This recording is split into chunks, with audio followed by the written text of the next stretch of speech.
Hi friends, Tracy here from All Things Real Estate, and on today's 368 book, I'm just going to pick a page and I'm going to go to the back because I always grab it and then do that and then go all the way to the front, but I'm just going to grab something back here. Okay, number 285, categorize your database. Oh boy, that's a big one. And then number 286, what are you doing to create value for your clients? I like both of these actually, but I feel like you have to do number 285 before you do 286. So how smart of me to put that before. Okay, so categorizing your database. This is so important for many reasons, but mostly so that you are giving the right message to the right person that you want to give. You don't want to send a buyer information about seller stuff, right? But you can drill it down even further. First of all, if you don't have a CRM, get one. It doesn't have to be fancy or expensive, but if you have a fancy and expensive one, are you using all of the doodads and gadgets, that bells and whistles that I'm sure that it has? Try not to overcomplicate it, but make it something that, like I always say, something you're gonna use and actually do it. If it's overwhelming and you feel like it's too much, you're just not gonna do it. So here's a couple of ideas for real estate agents to categorize your database, not just into buyers and sellers, but that's a good start.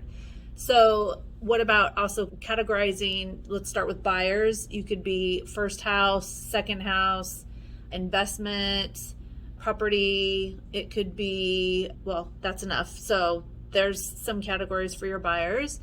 Then you could even drill that down a little bit more into maybe areas and things like that.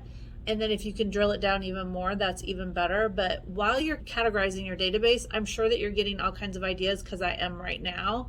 So write that stuff down too. If you're like, oh, these clients are my investor clients, and I just read this really great article about investments, let me share that. So write that down so you don't forget that, because this is when the good ideas come.